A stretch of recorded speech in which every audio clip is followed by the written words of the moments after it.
So, mga sanggay, nagsalita na nga po yung mga kalaban ni Vice President Sara Duterte tungkol po dito sa isang mataas na opisyal ng mga sundalo na posibleng humarap, mga sangkay.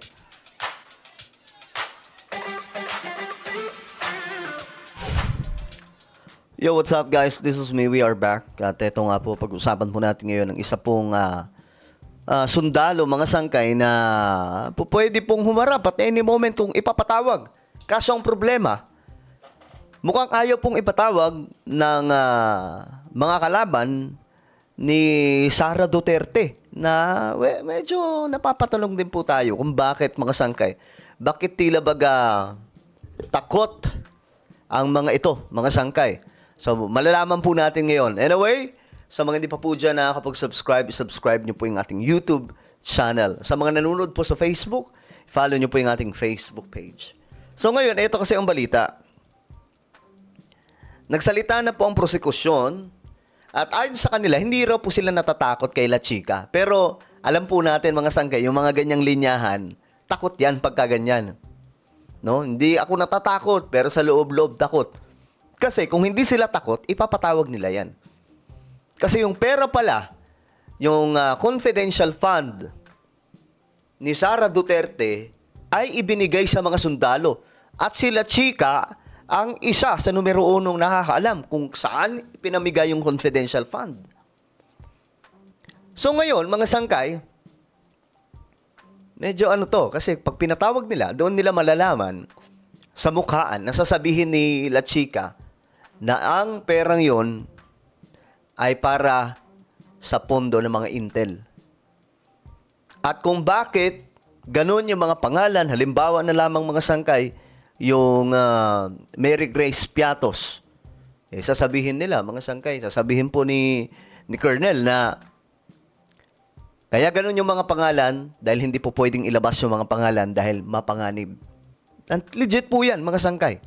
Eto, pakinggan po muna natin. Pero mamaya, maipapakita po ko sa inyong movie na isang clip, mga sangkay, na magpapatunay na hindi po pwede po talagang ilabas yung mga tunay na pangalan nila. Kasi napakadelikado. Okay? Eto, tingnan po muna natin. Colonel Dante La Chica. Hindi raw natatakot ang prosekusyon na iharap si Colonel Dante La Chica na siyang sentro ng usapin ngayon ng confidential funds ng Office of the Vice President. Okay? Pero git nila, pinag-aaralan pa kung dapat nga bang gawin pa itong witness sa impeachment trial. Oh, dapat nga ba gawin pa itong, of course, kailangan po. Kinuha nga nila yung mga walang alam, 'di ba? Kailangan po nilang iharap yan para malinawan po tayo. Ako, hindi po tayo kumakampi kahit kanino. Hindi tayo kumakampi kay Sara. Hindi rin po tayo kumakampi sa prosekusyon. Ang kinakampihan po natin dito kung ano po ang katotohanan. 'Di ba? Kung ano po ang totoo. Kung si Sara ay guilty, then so be it. Kung si Sara naman ay hindi guilty, then malaman po natin kung anong totoo. At ang solution para malaman dyan kung saan napunta yung pera ay eto, sa mga sundalo.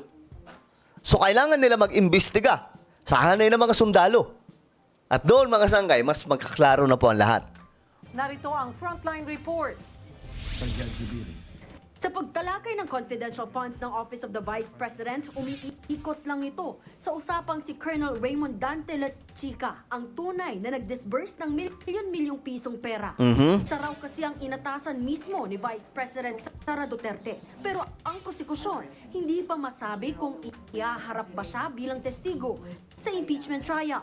Di ba? Kung ang mismong lead house prosecutor ang tatanungin, I am more inclined not to present. Oh, you see, mga sangkay? Nolasco. My position is simple. For me, maliwanag na ang naging testimonya ni Gina Acosta. Hindi pa maliwanag kasi nga yun yung sila sir yung ano eh. Kita niyo, mga sangkay, umiiwas po sila eh. Wag tayo umiiwas. Tingnan natin kung ano talaga yung totoo. Alam niyo, makakasagot sa confidential fund, mga army, mga military, mga sangkay. Kasi, ito yung pinaliwanag ko sa inyo ay simple lang naman. Lumalabas kasi na very confidential at very sensitive yung mga information.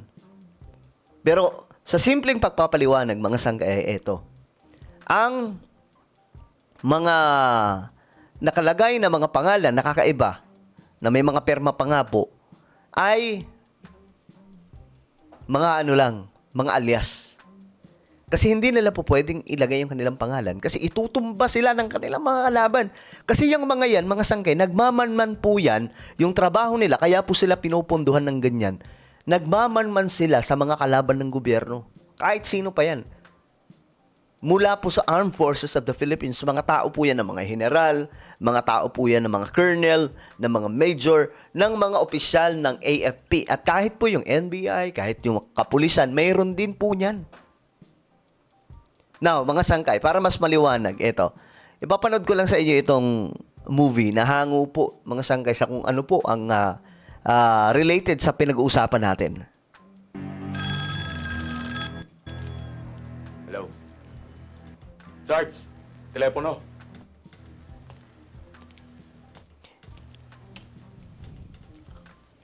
Hello? Sarge, itote ko dito. Ano sabi niya? Codename yung pangalan. Hello? Sarge, itote ko dito. Oh, meron ba tayong bago? Inaamoy akong bahong mangyayari maming gabi. Yun ang sinasabi ko. Yan ang trabaho ng mga intel. Kung ikaw ay intel, kaya nga po siya nakasombrero, nakatago ang identity niya. Kasi nga po, kapag nalaman po ng mga kalaban kung ano ang kanyang pagkakakilanlan, kahit buhok lang, hahabulin po siya. Kasi yung mga yan, napapasok po talaga nila yung mga kampo, yung mga pasilidad na ginagamit po ng mga kalaban ng gobyerno. Sila po ang nakakapagtiktik niyan. Kaya hindi po pwedeng malaman ng kanilang pangalan, kasama yung apelyido, lahat hanggat maaari, kahit po yung mga matataas na opisyal, hindi po alam dapat. Kasi nga po, kapag nalaman, baka pag may magturo sa kanila, yung pamilya nila yung mayari. 1 milyonary in check ang magdadala ng ransom money para sa anak na kinidnap. Sarge, Oh. You see? Yun lang naman mga sangkay. Yun lang naman yun. Ganun lang kasimple. Kaya nga po, siguro, kaya po sila natatakot kasi nga po, lalabas ang totoo doon. Baka lumabas yung ganyang information. Tayo naman mga sangkay, gusto lang po natin malaman ang katotohanan tungkol dyan. No? Hindi po tayo, kumbaga, hindi po tayo namumulitika dito. We just want the truth na maisiwalat. mukhang big deal to. Ganyan mga sangkay. Ganyan yung ganyan yung trabaho ng mga intel. So ngayon, gets nyo na. Kaya mga sangkay, sana nila, papasukin nila to. Kasi kung hindi po nila papaharapin, kasi sabi nila Chika, ready daw po siya.